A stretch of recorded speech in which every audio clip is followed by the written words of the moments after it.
I've been playing video games for over 20 years now, and in all of that time, I can't remember a year quite as good as 2017. Certainly not since the early 2000s. But come December, when it's time for people to nominate their favourite games of the last 12 months, a few names will come up a lot.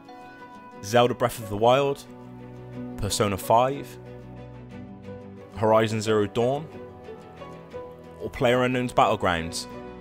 But I'm here to argue why I think Divinity Original Sin II is deserving of those awards, and not just that, why it deserves to go down as one of the best RPGs ever made.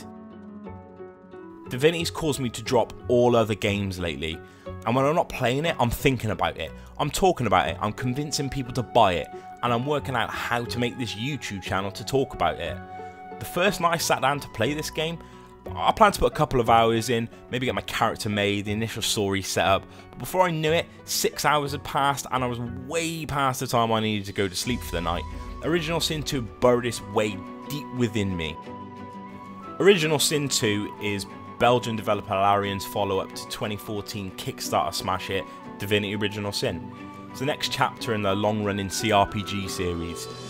Fresh off of another crowdfunding success, it drops you into the world of Rivellon as a sorcerer, a magic user that can call upon powerful source magic, but risks drawing heinous creatures from the void whenever you do so.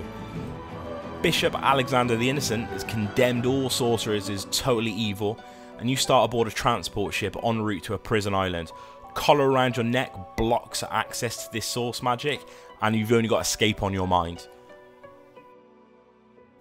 When you first fire up the game, you're taken into a character creator, pretty standard stuff, from which you can choose a race and a starting preset class. There's even the ability to make any of the 4 races, human, lizard, dwarf and elf, an undead version. The undead was added as a stretch goal, and is really interesting in-game effects. They can't bleed, they're healed by poison, whilst being hurt by conventional healing magic, and they can pick locks with their bony fingers and will scare the citizens of Rivellon, causing them to run screaming for the hills and bring guards in to attack you if their face isn't covered up. These starting classes aren't really that important, as they only serve up some skills from complementing skill schools to get you started. For instance, you could take a cleric and have early access to both healing skills and necromancy, and a little bit of proficiency with one-handed melee weapons. Bop an enemy over the head with your mace and then be healed as you stand in their blood. The race you pick for your character will have some added synergy with these skills, as each race has unique talents associated with them. So dwarves are naturally more adept at sneaking, therefore pickpocketing. There can be some early choice paralysis at this stage, like I know I had it, especially as the start of the game feels a decent amount tougher than what precedes it. Early on into Act 1, you'll also meet various origin characters that can join your party, up to 3 of them. You can check out their backstory at the character creation screen and get a small look at their personality. You can even choose one of these for your main character and have those backstories transplanted into the one that you make. I'll talk more about these origin characters a little later, but I almost wish I'd have chosen one of them for my main character, as they've got unique dialogue, tags and quests. However, I suspect most people will tend to go with a created character and a party of 3 supporting origin characters, like myself. The origins do have canon classes, but you're completely free to change them when you see fit, and you can do so even when you recruit them. Want Beast to be a necro summoner? That's not a problem, just tell him to be one. It's important to note that nothing that you choose is set in stone, which removes the penalty for experimentation that I sometimes feel in other games. I never want to risk running a build that isn't viable, or with a playstyle that I'm not sure I'll like, but that isn't a problem here.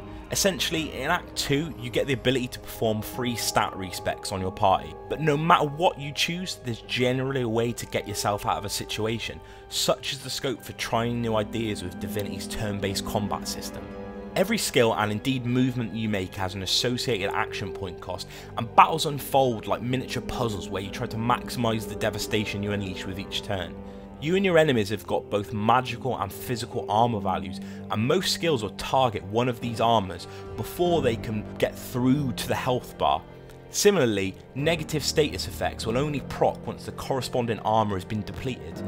As a basic example, the warfare skill Battle Stomp will knock down all enemies in a sort of cone in front of you, but only once the enemy's physical armour has been whittled down. However, the skill itself still deals damage to the physical armor value if there's some remaining. So, choosing the right time to use this skill to ensure the knockdown effect procs is key. Knockdown does precisely what you'd imagine, flooring the target for one turn and neglecting the enemy their action. Whatever means you can do this, you need to take advantage of it, as enemies will do the same thing to you. The battle system's all about stealing a march on your opponent and using the dirtiest tricks you can, because rest assured, they will cheese you. And if ever there was a game that felt like it was meant to be cheesed, it is this one. Bend the systems until they break. Battles rarely play out as a series of basic attacks back and forth, but rather a series of quick-fire power combinations to pile on the most hurt. Combos are everything in Original Sin. Along with the elemental magic system, everything follows a kind of physics logic. Cast rain to soak enemies, then electrocute them. They'll be stunned. Use ice magic instead, they'll be frozen. My current favourite is using the polymorph skill Chicken Claw. Transforms an enemy into a helpless chicken. They can't attack, and they'll instinctively try and run away from you on its turn. That's when I have my rogue come in and cast Ruptured Tendons, causing massive damage to afflicted character any time it takes any movement. You'll just watch as the biggest and baddest enemies in the game, bosses, doesn't matter, squawk across the battlefield, their health bar absolutely draining before you. Fooling around with these combos, along with the visceral animations and sound effects, are what make Divinity Original Sin's combat such a joy. It's tactical in a way that other strategic RPGs manage. Fire Emblem, for instance, yet the difference here is the sheer amount of skills on offer and the combinations that you can create using them just open up way more possibilities and empower you way more than those other games ever managed to do. The armor system I mentioned before is one of the big differences from the first game's combat, in fact. At first, I wasn't particularly sure how I felt about it. I initially worried that these armor values were just getting in the way of me bleeding an enemy or setting them ablaze, but I've since come round to the tactical decisions it forces me to make. Different enemy types will generally have a higher value or in one of the armor types or the other, so planning on what kind of damage you need to do to penetrate these is absolutely essential. It's no good spending 3 action points on an elemental skill that won't even deplete the magic armor of that enemy, especially when the rest of your party has been wailing away at removing their physical resistance.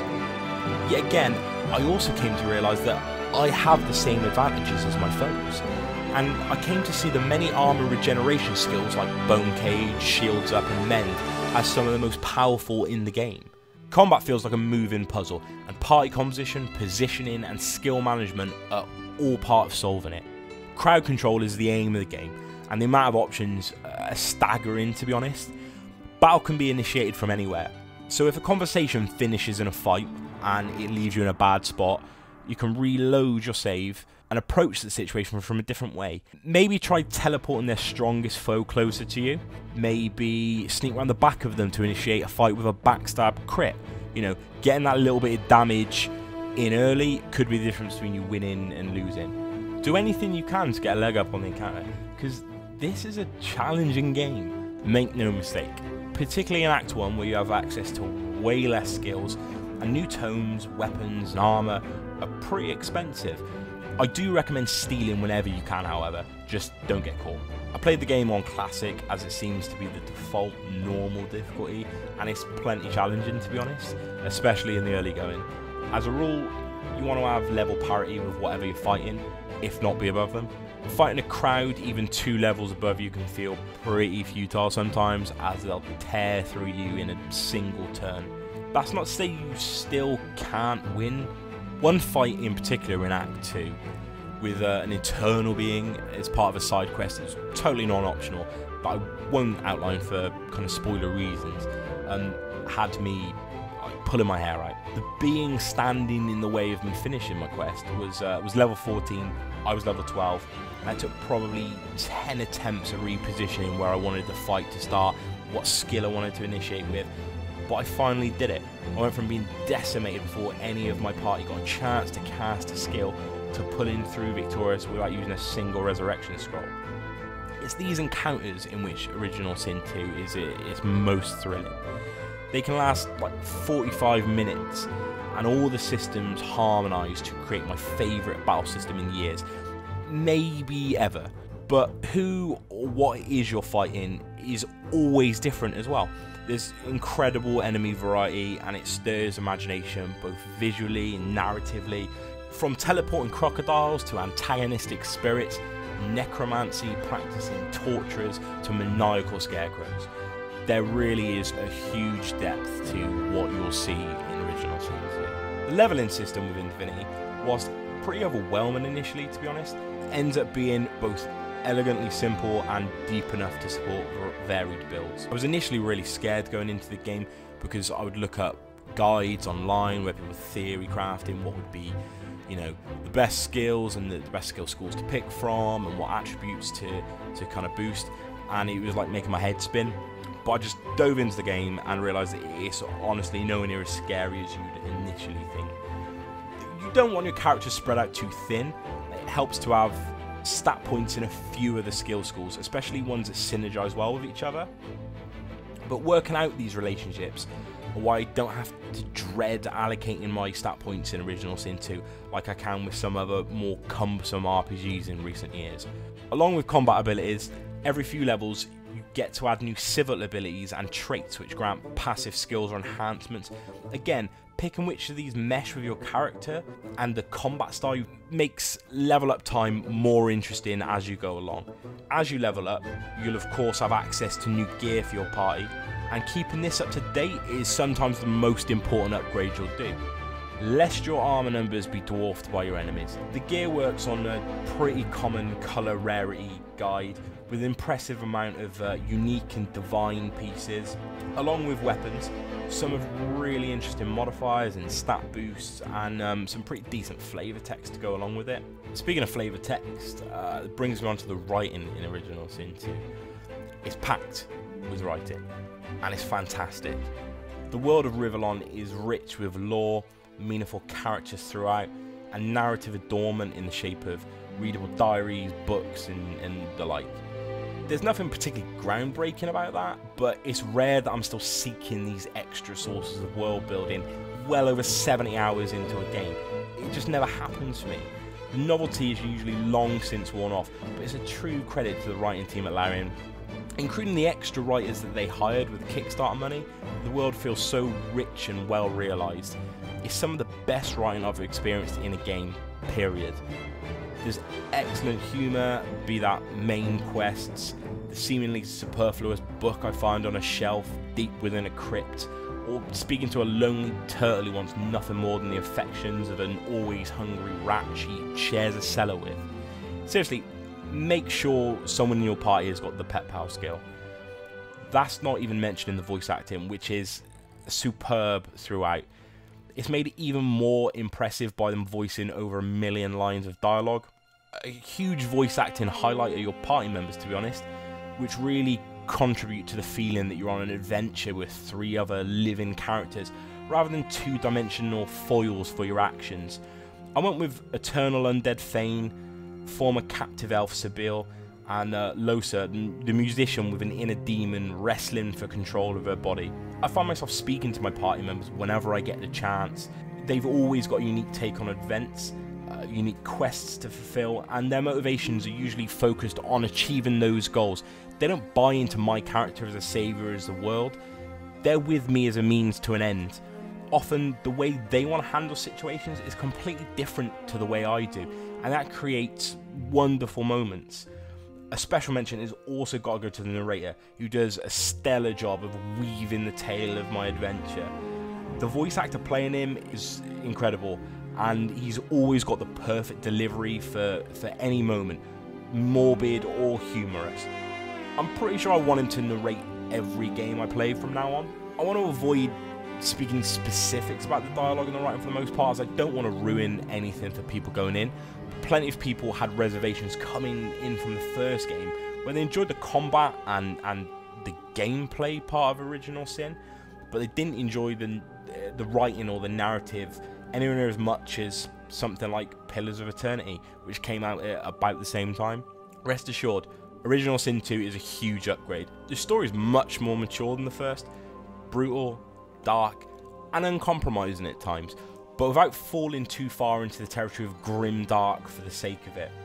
It's an unflinching world filled with decay and torture at every turn, but there's beauty and sincerity should you seek it. Almost everyone in the world is unified in their fear of the Voidwoken, split in opinion on the sorcerers such as yourself and your party members. Even the magisters charged with hunting your kind and imprisoning them don't all believe in their mission. The whole thing is backdropped by a beautiful, swirling soundtrack that I find myself listening to on my drive to work the past couple of weeks. Your adventure starts pretty slowly as you find it impossible to not be sidetracked by all manner of interesting characters, side quests, intriguing caves, and more throughout the world. None of this content feels like it's filler, and it's amazing how open-ended it all feels. This plays heavily into the quest structure of Divinity, which is both a strength and a weakness of the game, to be honest. Quests often overlap and entwine as you explore new areas and discover new steps in their chains. You've got to consult your diary often and into it where you need to go next based on the small little details and the conversations you have with people. When one quest takes you to a mysterious section of the map and you discover an item and have this like light bulb moment about an earlier quest, you feel a huge sense of accomplishment. There's a cohesiveness to it all that you rarely see elsewhere. That feeds into there often being multiple ways to handle a quest, and it's impossible to complete every one of them within a single playthrough because of your choices. Particularly when you reach Act 2, I was staggered by the size of the map and the sheer amount of places to see and things to do. The world blossoms and narrative through lines snake from every direction. However, often it feels like the quest log is a little bit bugged and it's impossible to tell whether you've missed something or you really just can't finish a quest. It's at its worst when you can tell that you've done a certain stage of a quest before you were meant to. Find an item before you've spoken to the right person, that kind of thing. But thankfully these issues are few and far between. Largely the game does an admirable job of keeping track of the myriad of mini stories weaving throughout your time. And I'd rather have this system than the oft-seen checklist-style side quests of other big RPGs out there. Everything here feels crafted, and discovering it is a joy. Plus, Larian have been patching the game pretty consistently since release, and they keep on top of most of the issues. I imagine it's just the nature of the beast with a game this massive in scope, to be honest. Whilst we're talking problems, I'll mention a few of the other minor little niggles I have, and they really are just that. And they're dwarfed by the quality of everything else on offer. The game does start with a few well-worn RPG tropes: waking up without memory, washing up on a beach, escaping a prison, but you'll soon see that they're all handled fantastically. It's just not a huge point. Sometimes the pathfinding of your party can be a little bit finicky, resulting in you have to manually move to catch them up with your main character. And considering how beautiful the game is and how stunning the art wherever you look is, it's a bit of a shame that your character portraits kind of look a little bit like wax goblins. I mean, seriously, there's some pretty stunning key art when you launch the game. Just use those. Seriously, just use those. Also, your civil abilities only work for the character who has them, which thematically makes sense, but in reality it can be a bit of a pain when you automatically start a conversation with your controlled character, but then you fail a persuasion check because it's another one of your party members that has got the stat points in persuasion. And generally the way persuasion works is it's not how you might think. A strength check is not a strength check, but in fact a strength answer with a persuasion check in the background of it. So where it might say, you know, here's my strength answer, and you think, well, my character's got a ton of points of strength, I will answer with the strength answer. It is little more than just deciding what kind of answer you want to give. But in all, these are minor problems, and I've got full confidence they'll be sorted out anyway. It is a marvellous package, and all of this, I haven't even mentioned that the game has got an extremely robust local and online co-op for up to 4 players. It's the entire campaign and not just little slices of cooperative only gameplay. I haven't played it myself, but I've got friends playing through the game this way, and they says it works exactly as you'd expect. Then there's a fully fledged Game Master mode, licensed from D&D. Players can craft full campaigns and assume the role of a GM, and then have friends play out their creation. I've watched some streams and presentations on it, and it looks like it has a huge amount of depth. I look forward to playing through it. You know, a campaign that's been built by somebody I know in the near future. In all honesty, talking about the mode in the depth it deserves would take another video. It really is the epitome of a Kickstarter stretch goal done right. So as we move to what I consider to be arguably the best year for games ever, if not the last 15 years at least, we still have some huge games coming before the curtain falls on 2017. The Evil Within 2, Wolfenstein 2, Mario Odyssey, Xenoblade Chronicles 2, just to name a few. And I'm confident plenty of these games are going to play and review really well, but there's honestly no doubt in my mind that come the end of the year, Divinity Original Sin 2 will be my favourite game, and it'll be considered among the pantheon of all-time greatest RPGs. Larian, you've made a fan for life.